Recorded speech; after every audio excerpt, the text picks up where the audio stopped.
All right. Good morning. At least it's good morning for me as I'm making this for you guys. Um, we are going to now look at trigonometric functions. All right. And, trigonometry, when we're talking about trigonometry, generally speaking, we're talking about using trig, which is what I'm going to call it from now on, um, to help us find missing parts of shapes. And in this case, we're talking about right triangles. So you got to start with that, and then later on you can extend that to like other shapes.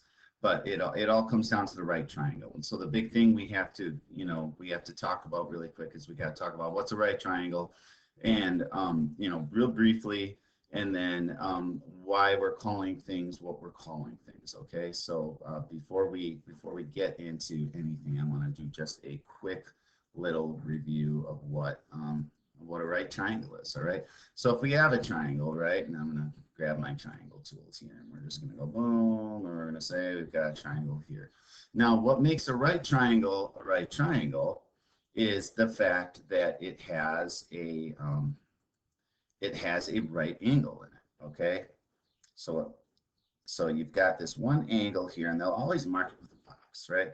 Always mark it with a box, and what that box means is that means it makes a 90-degree angle. So when you talk about right angle, right, when you hear that term right angle, you got to remember that we're talking about a 90-degree angle. And if you're trying to remember what that looks like, just think about like what walls look like when they meet the ground, right? When they meet the floor. That makes a right angle. Think about what most corners look like, in your home or in school or anything like that. Everything, in construction is pretty much built off of right angles, and they call it keeping things square, right? Which sounds weird, but if you think about it, that's why they use square for the symbology to show a 90-degree angle, right? And so then what we also know about triangles, right, is all the angle measures, right? The angles, right? The measure of the angles in a triangle always sum up to 180 degrees, right? And so most of the stuff we've done in the past has been, oh, we give you two angles and then you find the other angle, and you can do that, right? And then in this case, if they just tell you it's a right triangle and they give you one of the other angles, you can still find it because you know this angle. But what if they only tell you that you have one angle, right?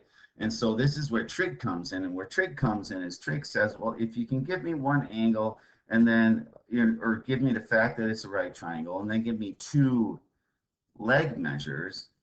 And leg measures a lot of times are easier to find than they are angles, right? So if they can find that, then they can use that, right? And so the terminology we got to come up with here is we're talking about the leg across from the right angle. So it's directly across, so it does not touch the right angle.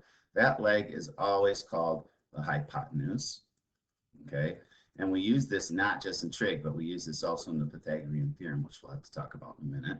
All right, and then these are called legs, right? These are called legs, right? So you've got your two legs and you've got your hypotenuse, right? And now when we talk about with trig, right? So what's going to be different now? And we're going to draw another triangle. When we have a right angle on our hypotenuse, we have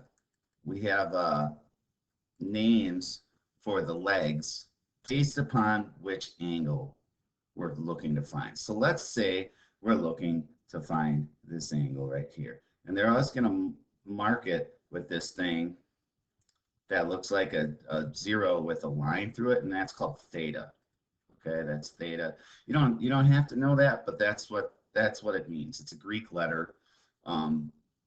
And that's pretty much, so when you see something that says the sine of this, right, that's where that's coming from. That's just a name for the angle. They could call it, some places call it something different. When we do law of sines and law of cosines, we'll use something slightly different. But for now, that's pretty much what we're going to use, right? Sometimes they'll use x, sometimes they'll use other things. But like here, when you look at this, there it is, right? And so that means theta, okay? So hopefully this is making some sense to you, all right? So so now let's talk about how we're going to label these things. So we have names for the legs based upon where they are in relation to this angle, right? And so the two terms we're going to use is we're going to use the term adjacent, right? And you don't really say the D, it's more like adjacent, right? And we have opposite, all right? And so those are in relation to where they are to theta, right? So the word adjacent means next, right? And then in this case, opposite means across, okay? So the leg that is next to theta, that's not the hypotenuse, right, is always going to be your adjacent angle, okay? So in this case, this would be your adjacent, I don't know why I wrote that twice, this would be your adjacent angle, right? And then over here, this remaining leg would be our opposite, right? Now, let's say for giggles, we decided that we wanted to draw another triangle and change up where we put, you know, what's going on here? And change up where we put theta, right? So let's say we decide that we are going to take this and we are going to move theta over here. We're going to go like this and we're going to call this theta. Okay, so that's our angle. This is still our hypotenuse because it's across from the right angle, right? The right angle is always the one that, you know, kind of makes like well, it's 90 degrees, right? I don't know how else to describe it. So we've got this, and so now our adjacent leg here, even though these look kind of the same, right? Our adjacent leg here is going to be this one because this is the leg that is next to theta. So whatever you're calling the legs is always in relation to where is it to theta. Where is it to theta? Okay, and this would be the opposite because it's across from theta, right? So that's what we're talking about, and that's what we're using when we're talking about how we're labeling these triangles for our trig functions.